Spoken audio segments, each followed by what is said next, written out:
It was supposed to be a normal night at the movies until one man stood up and opened fire. On July 23, 2015, in the quiet town of Lafayette, Louisiana, dozens of people gathered to watch a comedy.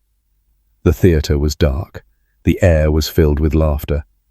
Then, in a matter of seconds, it all turned into a scene of panic, blood, and gunfire. John Russell Hauser, a 59-year-old drifter with a long history of mental illness and extremist beliefs, walked into the Grand 16 Theatre, bought a ticket, sat silently among the audience, and then halfway through the film, he unleashed hell. Armed with a semi-automatic handgun, Hauser shot 11 people, killing 2 innocent women, before turning the gun on himself. But this wasn't random. Authorities would soon uncover a disturbing trail, a manifesto of hate, a life of isolation, and a slow descent into darkness. Who was John Hauser? What pushed him to commit this act of terror?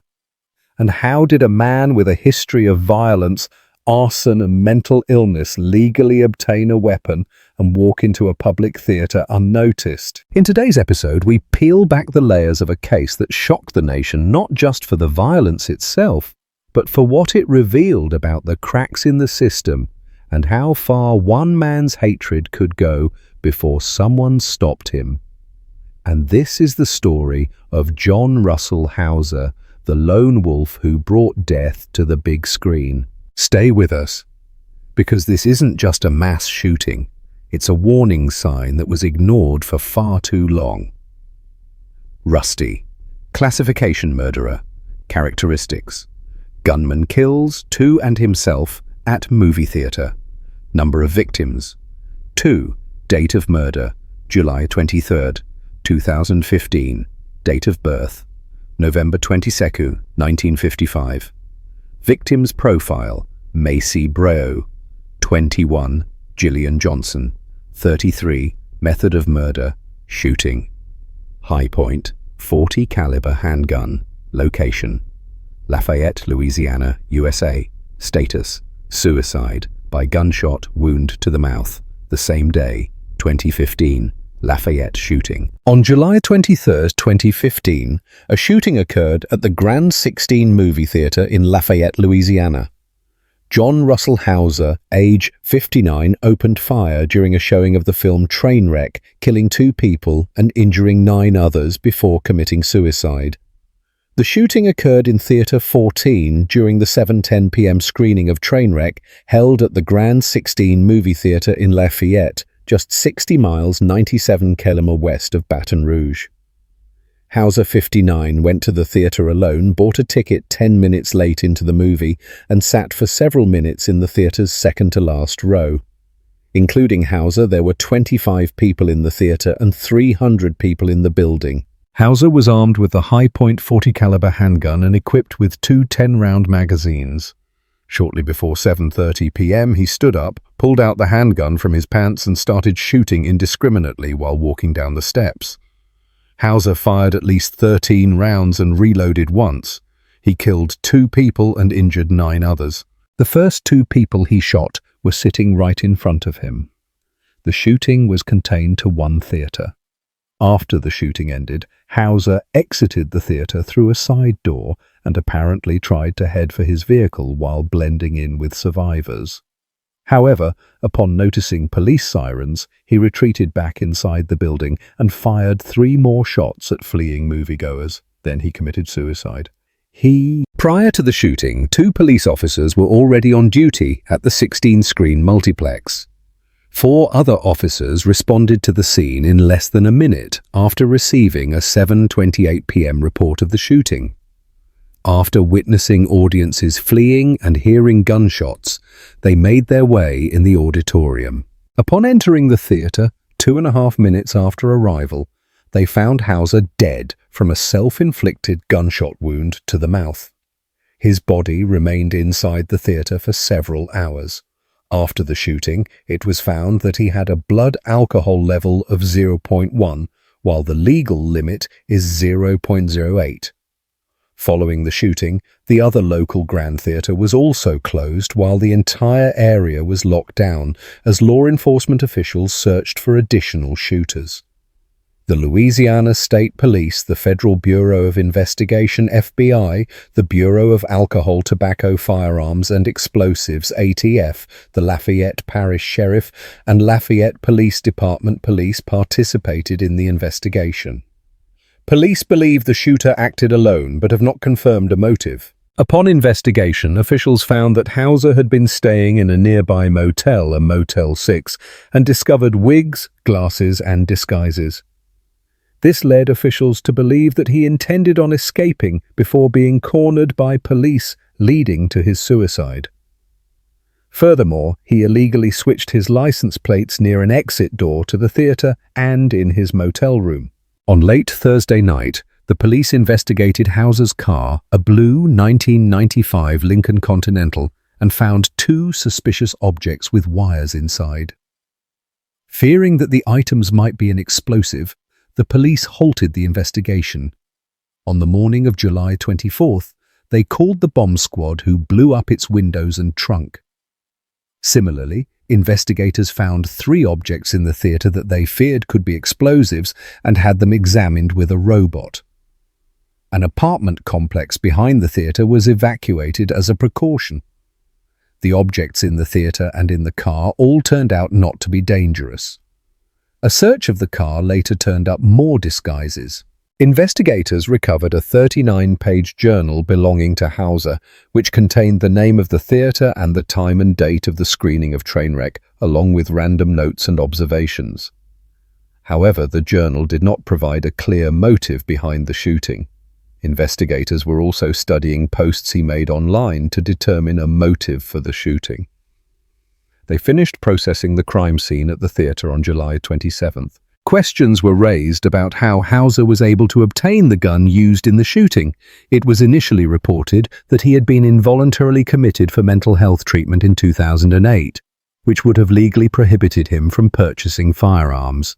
However, it was later determined that he was able to purchase the gun because a judge never committed him and instead had him undergo a mental health evaluation. Once the evaluation was done, medical authorities either had to release him, convince him to commit himself voluntarily for treatment, or petition a court to force him to undergo treatment. They never petitioned the court, but it was unclear if Hauser was released or voluntarily committed. His 2008 evaluation was never officially reported to the Georgia Bureau of Investigation. The Grand 16 Theatre was shut down after the shooting. It reopened 4 months later on November 19th after a ceremony honoring the victims. On January 13, 2016, police released a 589-page report of the shooting and photos of Hauser's motel room. Perpetrator: John Russell Rusty Hauser. November 22, 1955, July 23, 2015. Had a history of anti-government and far-right views, including those on race, gender, and the future of the U.S. Personal life. Hauser, who had been estranged from his family, was described as a wayfarer and a drifter. According to law enforcement, he was raised in Columbus, Georgia, and graduated from Columbus High School and Columbus Technical College. According to an online LinkedIn account belonging to him, he also attended Columbus State University and Faulkner University. Hauser owned a number of bars in Georgia. He once attended law school but dropped out. His last recorded residence was in Phoenix City, Alabama, where he purchased his firearm at the Money Miser Northside pawn shop in February 2014.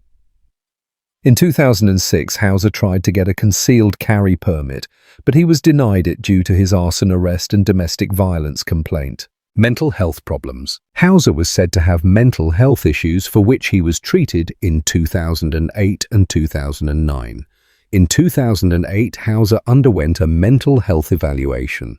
According to his wife, he suffered from bipolar disorder. Hauser had some previous arrest and complaint records, including arson, domestic violence, stalking, and selling alcohol to a minor, although these records were at least a decade old.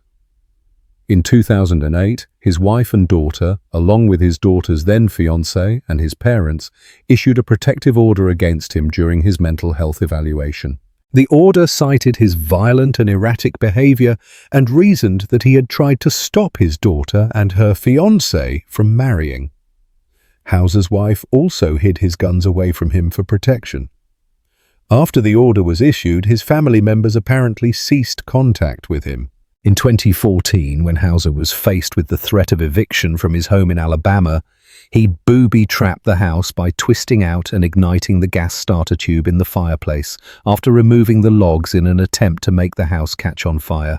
In March 2015, a week after his wife filed for divorce, Hauser called her and threatened her, then went to a retirement community where his mother lived.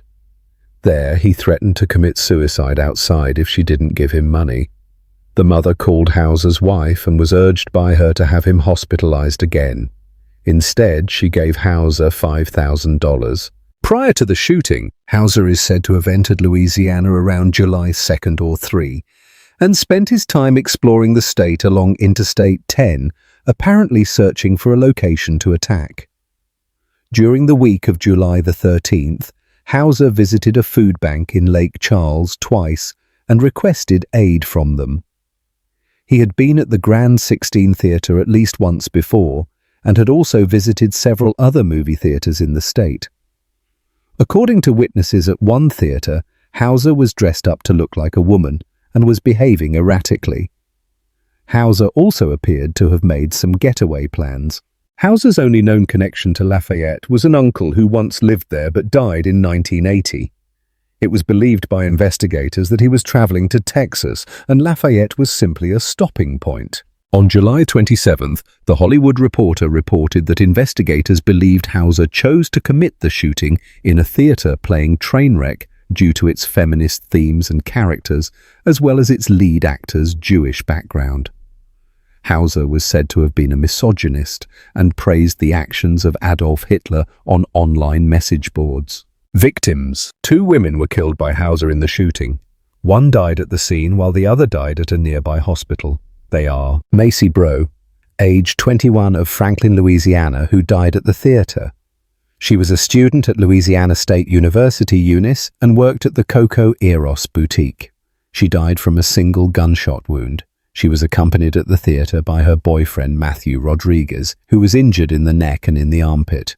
Jillian Johnson, age 33 of Lafayette, who died at the hospital. She operated a gift and toy shop in Lafayette and played ukulele and guitar for a band called the Figs. She died from 2 gunshot wounds. She was accompanied at the theater by her friend Julia Eggerdahl, who was injured in the torso and suffered serious fractures. The injuries of the survivors ranged from light to critical and were inflicted either from gunshots and/or during accidents while fleeing. The victims' ages ranged from the late teens to their 60s. Among the injuries were 2 women who were friends and employees at a local high school. One of them, a librarian, jumped on top of the second woman, a schoolteacher, to save her life and was shot through the leg. Both women were ultimately shot, but the woman who was jumped on was able to stand up and pull the fire alarm. Also injured were the cousin of Louisiana Representative Charles Boustany and her husband. Eggerdahl, the last victim discharged, left Our Lady of Lourdes Regional Medical Center on August the 14th. One victim was shot 4 times. Responses to the shooting. Political response. Louisiana Governor Bobby Jindal traveled to the scene of the shooting and said he was praying for the victims. He praised the actions of law enforcement during the shooting. U.S. Senators David Vitter and Bill Cassidy of Louisiana both released statements expressing their sorrow for the victims of the shooting and that they were praying for them. Authorities in Louisiana and Alabama criticized the lack of funding for mental health services in the U.S. following the emergence of Hauser's mental problems. Louisiana State Representative Barbara Norton stated that she is planning on drafting a bill to the Criminal Justice Committee she serves on, which would require all movie theaters in Louisiana to have a metal detector. Theater and film response. Amy Schumer, who wrote and starred in the film being shown as the shooting occurred, posted on her Twitter account, "My heart is broken and all my thoughts and prayers are with everyone in Louisiana." She later joined U.S. Senator Chuck Schumer of New York, a cousin of her father's, in calling for stricter gun control and increased mental health funding. Universal Studios. The film's distributor also released a statement saying, "All of us at Universal Pictures send our heartfelt sympathies to the victims of this senseless tragedy and their families in Louisiana." The theater and its parent company, the Southern Theaters, did not immediately respond to a request for comment. Security was increased at the other Grand Movie Theater in Kenner, Louisiana, and at the Esplanade Mall in Kenner.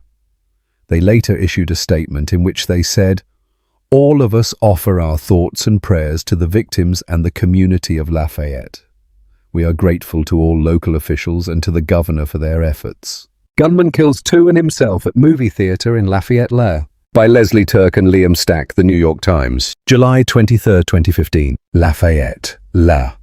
3 people died and 9 were wounded after a gunman opened fire in a movie theater here on Thursday night, officials said. The gunman was among the dead. The shooting took place shortly before 7:30 p.m. during a showing of the comedy Trainwreck at the Grand Theatre in Lafayette, a 16-screen multiplex on one of the busiest thoroughfares in the city. Chief Jim Kraft of the Lafayette Police Department said that police officers entered the theatre complex while the shooting was going on. When they got inside the theatre, they found the gunman dead of a self-inflicted wound. Chief Kraft said 3 people were killed, including the gunman, and the wounded had been taken to nearby hospitals. The conditions of the wounded, he said, range from non-life-threatening to critical. The victims ranged from teenagers to people in their 60s, the chief said. One victim was in surgery, he said, and was not doing well. Video. The morning after a shooting rampage in a Louisiana movie theater on Thursday, the police confirmed that 9 people had been injured and 3 people, including the gunman, had died. Chief Kraft, who described the crime scene as pretty chaotic, said a handgun was used in the attack. He did not release the name of the gunman, and he said it was too soon to know his motive. The chief said the police had determined the identity of the gunman and found that he had a criminal history, but it looks like it's pretty old. Addresses in Louisiana and several other states had been found for the gunman, the chief said. Not sure that he is from Louisiana, Chief Kraft said. I think he's from out of state. Sergeant Brooks, David of the Louisiana State Police, said the gunman was a 58-year-old lone white male. The investigation inside the theater was briefly halted late Thursday night when the police found the gunman's vehicle and found what they said was a suspicious package inside. A bomb squad was called, and early on Friday, the vehicle's windows and trunk were blown up. The car was to be towed from the lot. Sergeant Brooks said a suspicious backpack and other small items found in the theater were being examined. A robot was brought in for use in the investigation. The dead would not be removed from the theater, Sergeant Brooks said, until it was determined that it was safe for investigators and the coroner to enter. An apartment complex behind the theater was evacuated as a precaution, the police said. Tanya Clark, 36, who was at the theater to see another movie, was at the concession stand with her 3 children when she saw people run screaming through the lobby. I thought it was just a joke, said her son Robert Martinez, 17. People were screaming. He said that a woman in her 60s ran past them shouting that she had been shot in the leg. He saw blood pouring down her leg, he said. Ms. Clark said she grabbed her 5-year-old daughter and ran, leaving her purse and phone on the concession stand counter. I just grabbed her arm, she said. In that moment, you don't think about anything. That's when you realize that your wallet and phone are not important. Paige Beerb, a moviegoer who was in a theater next to the one where the shooting took place, said, "We could hear people screaming next door. An alarm soon sounded and she ran outside. As we were running for our car, I could see people with gunshot wounds and one lady bleeding from the leg with a T-shirt wrapped around it," she said. At the request of the police, a spokesman for Lafayette General Health, which runs a number of hospitals in the region, declined to comment on Thursday night. Colonel Michael Edmondson, the superintendent of the Louisiana State Police, said there was no information to indicate any relationship between the gunman and any of the victims. He said that roughly 100 people were inside the auditorium at the time of the shooting. Chief Kraft said the Lafayette Police Department had increased security at other theaters in the city as a precaution. President Obama was briefed on the shooting while en route to Africa for a visit, the White House said, and asked aides to keep him updated on the situation. Governor Bobby Jindal, who travelled to the scene of the shooting on Thursday night, described it as senseless. When these kinds of acts of violence happen in a movie theatre, when there's no real good reason why this kind of evil should intrude on the lives of families who are just out for a night of entertainment. I know a lot of us are horrified and shocked, Mr. Jindal said. He added, "This is an awful night for Lafayette. This is an awful night for Louisiana. This is an awful night for the United States." Mr. Jindal said that he had spoken to 2 teachers who were wounded in the shooting. One literally jumped on top of the other to shield her, he said, potentially saving her life. One of the teachers who was shot in the leg had the presence of mind to pull the fire alarm and save other lives after she had been wounded, he said. Lafayette, an oil and gas hub, has about 125,000 people and is Louisiana's 4th largest city. It is on Interstate 10, about 2 hours west of New Orleans and 1 hour west of Baton Rouge, the capital. The pro-Hitler rants of Louisiana theatre gunmen who idolized Timothy McVeigh and called for lone wolf attacks on the failing filth farm of America by Ashley Coleman, DailyMail.com and Associated Press, and Martin Gould in Lafayette, Louisiana. July 24, 2015. John Russell Hauser, 59, killed 2 and injured 9 when he opened fire at a movie theatre in Lafayette, Louisiana Thursday night. He is a law school graduate who once ran for political office and owned 2 pubs over the years, one which was shut down for underage drinking. After the pub was shut down, he hung a swastika flag outside for several weeks as a sign of protest. He also tried to hire a man to light a law office on fire in the 1980s because the lawyer represented pornographic theatres which he detested.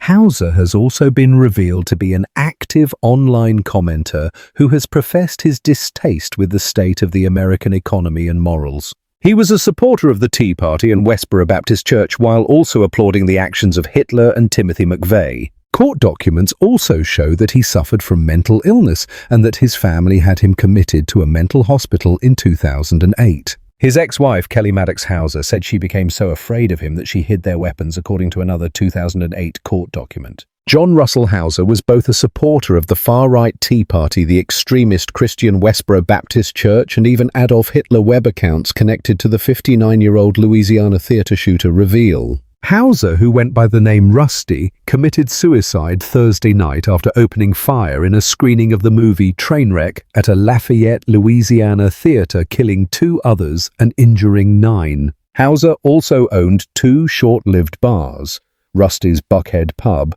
which was open for just 2 years in LaGrange, Georgia between 1998 and 2000, and Peachtree Pub, which was open for a year and a half in Columbus, Georgia, and closed in 1980. He lost his liquor license at Rusty's Pub in 2001 for serving minors and responded by hanging a flag the size of a bedsheet on the building featuring a swastika for several weeks. He said this was because the police were acting like the Nazis, the people who used it.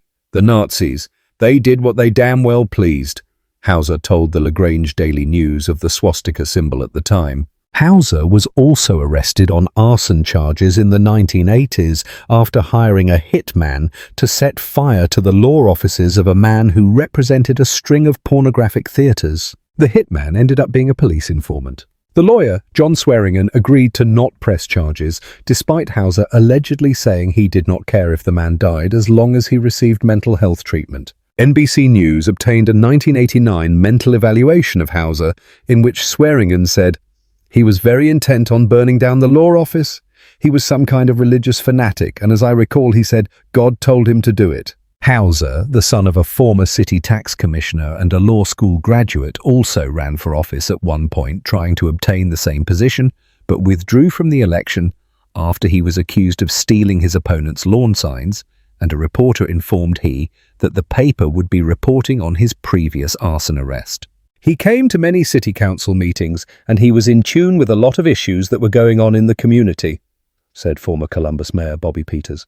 He was very outspoken, highly intelligent, really didn't trust government and anything about government. He always thought something was going on behind the scenes. He came across with a very conservative agenda. Online profiles connected to Hauser are also revealing more details about him and paint a picture of a paranoid man who felt that American economic policy and morals were bringing about an end of days. America is so sick that I now believe it to be the enemy of the world. I know next to nothing about Iran, but the little I do tell me they are far higher morally than this financially failing filth farm. Hauser, who goes by Rusty, wrote in a December 2013 post on an apparently conservative Christian website called Fellowship of the Minds. Also that month, Hauser wrote on his Facebook asking for help translating Iranian newspapers. He spoke highly of the Middle East as well in his profile for the site Interpal's an online community for making friends around the world. Learning about the people of the Middle East is most important to me. They have been painted as scum by the establishment media, wrote Hauser in his profile. It appears they are exactly the opposite, that they are family people. That is the highest status that a people can achieve, and it is what America has lost. He said he was hoping to make friends with Middle Eastern people on the site. In yet another bizarre Facebook post, Hauser preached a strict adherence to the Bible while condemning America at the same time. The Bible doesn't ask me to like what it says, only to obey it. Death comes soon to the financially failing filth farm called the US. Many of Hauser's posts dealt with what he believed to be an inevitable end of days spurred on by disintegrating American morals. Commenting on a news story about a man who was found murdered at his deer processing business in 2013, Hauser wrote, "I am sincerely sorry for the loss of this fellow in the deer processing business. Most people over 50 in certain businesses are just as their parents were rock solid morally." But when he continued, the post took a turn. "I am also sorry for what is to come for the other very few moral souls left in the entire US. I am not sorry for the 90% immoral population which will be meeting the same fate. Filth is rampant.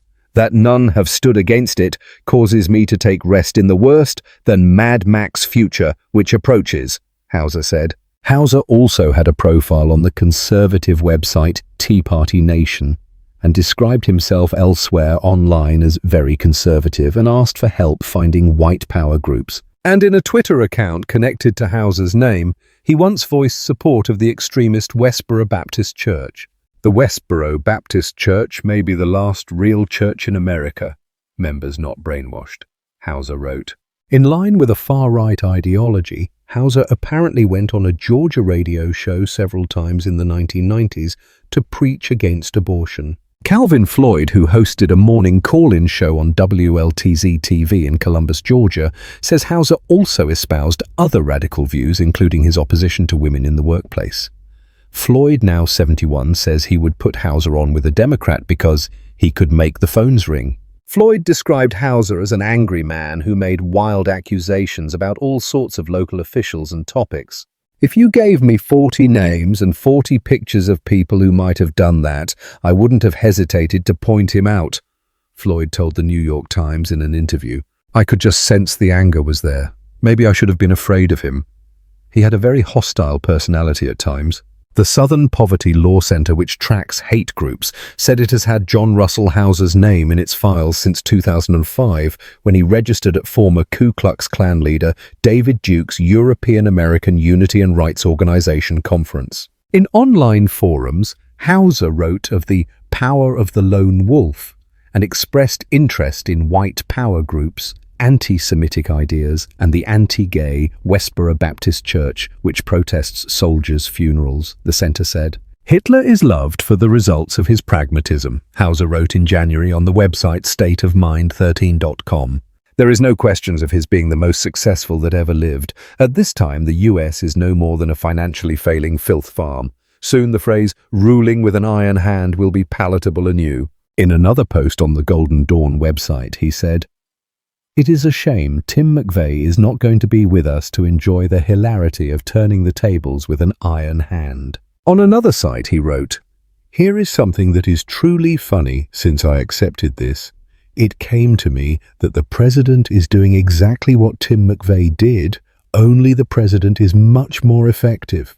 The way I see it, the faster he wrecks this nation, which in no way resembles what its founders envisioned, the faster working people with morals may reassume command." In that same thread, he also wrote, For the few who will understand this, it is my hope that you will see to one preparation for the coming downfall, which will be worse than a Mad Max scenario. That preparation is not storing up canned goods, munitions, etc., but to gather what will be necessary to put in your family's food to ensure a painless and certain death should the need arise. Court records have also revealed that Hauser's wife and family asked for a temporary protective order in 2008 against him for extreme erratic behavior and making disturbing statements. His wife also made a domestic violence complaint against him in 2005. The documents said even though he lived in Phoenix City, Alabama, he had come to Carroll County, Georgia, where they lived, and perpetrated various acts of family violence. Hauser has a history of mental health issues, i.e. manic depression and/or bipolar disorder, the filing said. The filing says Hauser's wife, Kelly Maddox Hauser, has become so worried about the defendant's volatile mental state that she has removed all guns and/or weapons from their marital residence. The protection order was at least temporarily granted. She filed for divorce in March. The family members also tried to have him involuntarily committed in 2008 because he was a danger to himself and others, they said in court documents. A judge approved the order at the time, and Hauser was taken to a hospital in Columbus, Georgia. While he was at the Carroll County Sheriff's Office awaiting transfer to the hospital, Hauser said to his wife that once he got out of the hospital, he would continue his erratic as well as threatening behavior to try to stop his daughter's wedding, the filing said. It's still uncertain exactly why Hauser decided to target the crowd at the screening of Trainwreck, a movie about a young woman struggling with commitment as he killed himself in the immediate aftermath. Authorities are investigating whether the gun was bought legally and whether it was purchased by Hauser.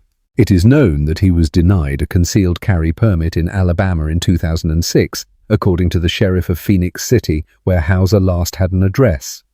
The sheriff said Friday that they had denied the permit based on a prior report of domestic violence and arson.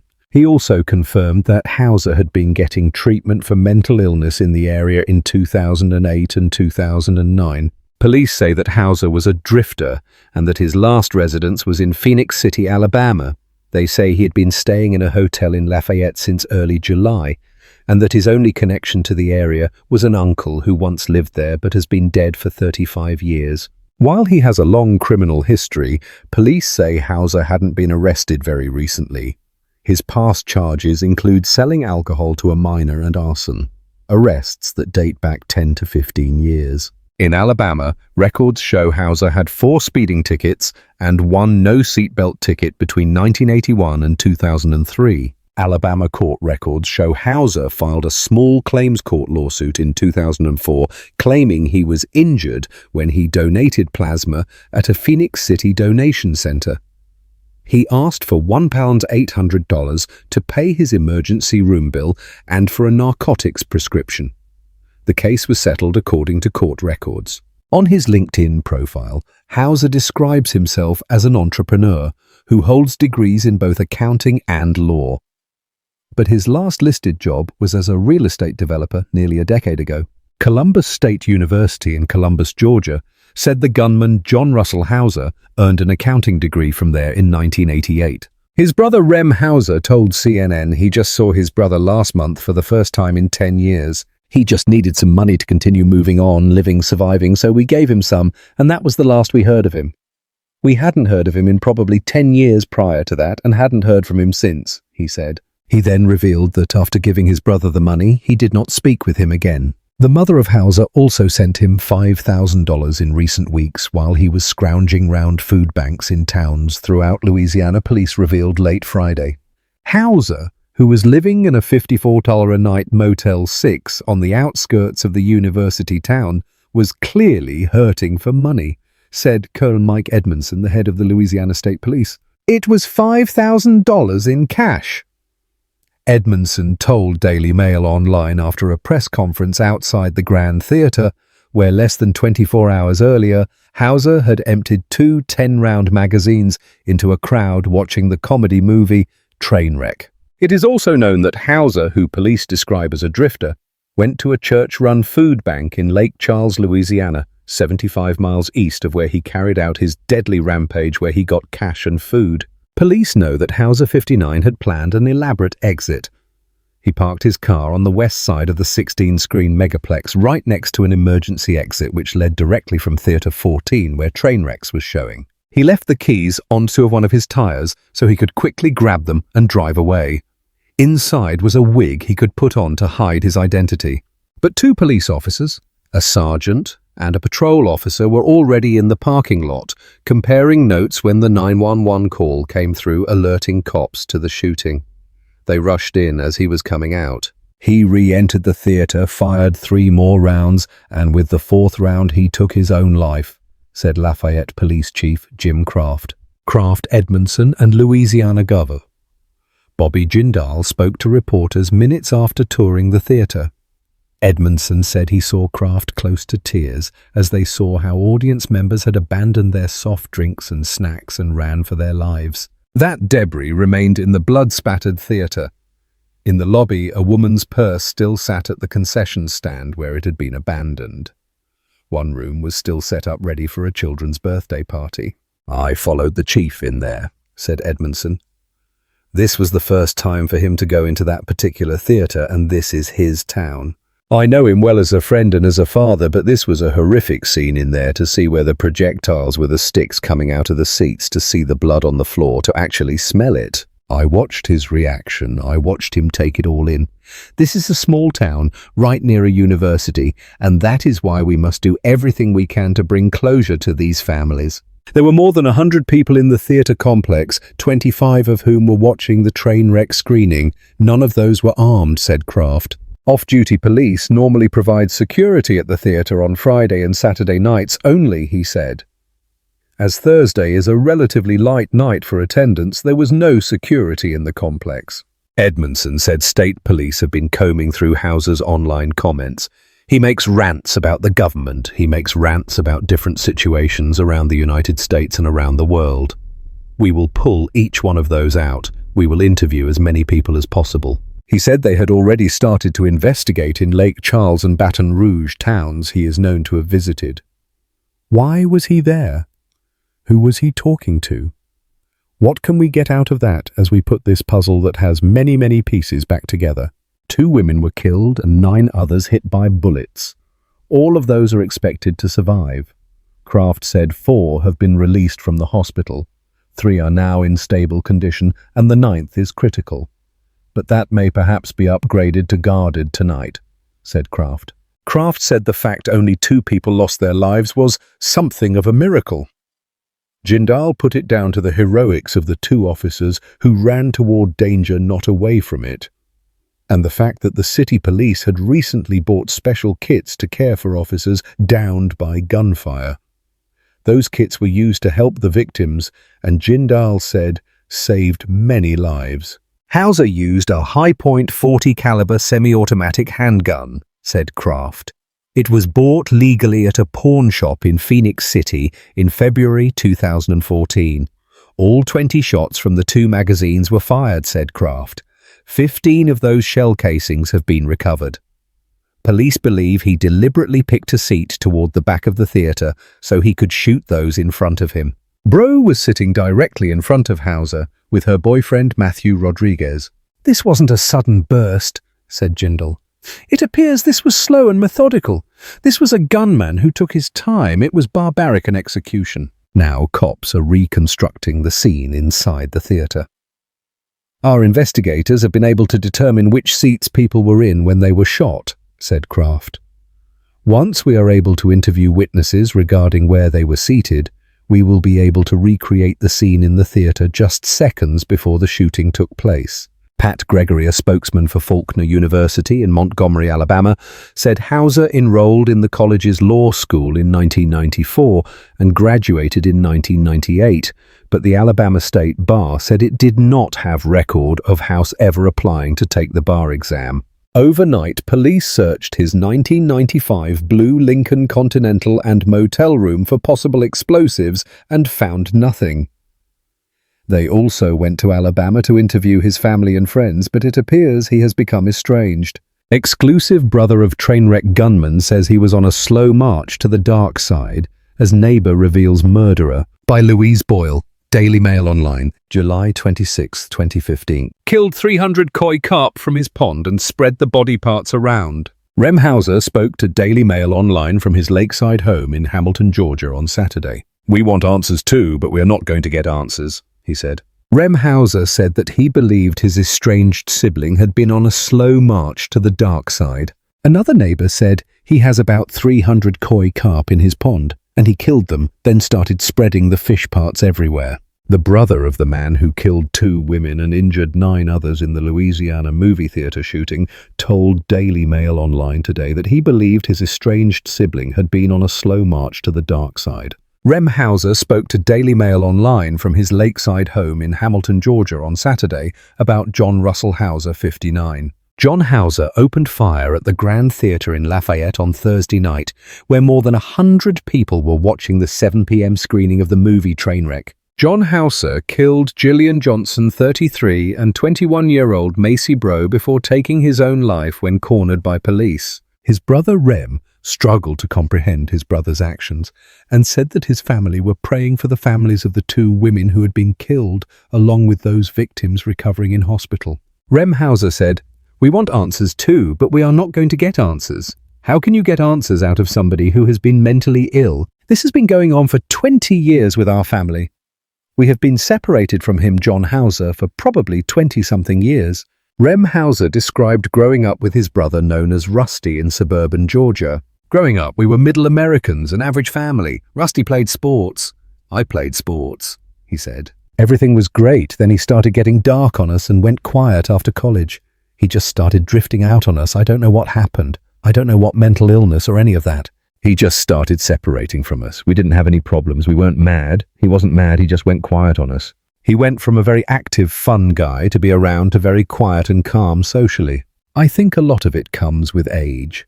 I think the older that people get, whatever the issues are, the more they are." He added, "I think it was a slow march to the dark side. We had seen him getting darker." Police said John Hauser last lived in Phoenix City, Alabama, but had been evicted from his home in 2014. Russell County Sheriff Heath Taylor said on Friday that police received a domestic violence complaint against Hauser in 2005, but the victim didn't want to prosecute. Hauser applied for a concealed weapons permit in 2006, according to police, but was refused because of the domestic violence complaint and a previous arrest for arson in nearby Columbus, Georgia. Police confirmed Hauser had purchased the handgun legally at pawn shop in Alabama last year, and that he had been to the Lafayette movie theater prior to the shooting. In recent years, Hauser had become kind of a drifter, police said, but do not believe that he was working with anyone else. Hauser's only connection to Lafayette was the fact that his uncle once lived there, but has been dead for 35 years. While Hauser had a criminal history, police said the 59-year-old had not been arrested recently. His past charges included selling alcohol to a minor and arson, arrests that date back 10 to 15 years. Court records also revealed that his family once tried to put him in a psychiatric hospital, and that his ex-wife Kelly Maddox Hauser hid firearms from him, fearing for her own safety. Rem Hauser added, "I think what tipped him over was his wife. They have been separated for 5 years, and then she finally said, 'I have to move on,' and she filed for divorce. She was paying for the house he wasn't working, and then the bank foreclosed on it and forced him out. I think all of this just sent him over the edge. I think he was fragile, quiet, living his life peacefully in his house, and nothing was setting him off, everything was okay. And then you're put out on the street, basically." He continued, "I think it just sent him over the edge, and then he disappeared." Mr. Hauser last saw his brother John about 2 months ago. He said, "He needed some money, so my mother gave him some money. I gave him the money, and we had a little text message contact, but nothing that told us anything. Before then, I hadn't seen him or heard from him in about 10 years, until 2 months ago when I gave him the cash he needed from my mother. He disappeared. We didn't know where he was, we hadn't heard from him. Then this whole thing, we never thought he had the capability to do this. He showed no signs." Mr. Hauser found out about the shooting when the FBI came to his home on Friday morning at 3 a.m. He said, "He's definitely mentally unstable, but not a violent guy. Not something where you think, hey, we need some help." We didn't see any of that. We are all shocked. Everyone is trying to get an answer, but you're not going to find one. None of us are. You can't understand a person that is mentally out of it, that is mentally deranged. Rem Hauser said he had no idea about the bizarre extremist online messages his brother had posted. "I don't know about that. A lot of that stuff I'm reading in the newspaper too," Rem Hauser said. He's got a lot of basic views on life, but the problem was he was so passionate and extreme a person it made people back off from him. "I don't like hearing these extreme views on the government and gay rights and abortion, but he was so hopped up on them." A neighbour, Russ Lenig, who lives 2 doors down from Hauser's former property, told Daily Mail Online the couple who lived between his home and Hauser were forced to build a fence. Mr. Lenig said Hauser was doing construction on his home and there was trash all over the place. Then he would be outside working on all these cars, cussing and swearing while our neighbours had their young grandkids over. When he was kicked out by the bank last year, he poured concrete in the drains and wrecked the house, throwing paint over the walls. He had about 300 koi carp in his pond, and he killed them, then started spreading the fish parts everywhere.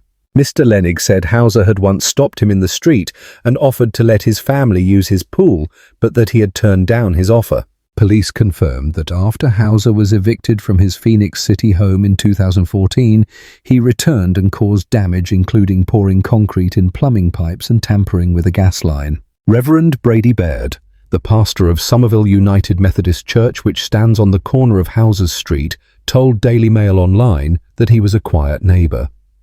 The Reverend was shocked to find out Hauser was behind the tragedy. Rev Baird said he believed that Hauser probably suffered from bipolar disorder or something like that. "He was quirky, you knew, when he was riding his cycle," he said, "but he never showed any violence or outrage or anything like that."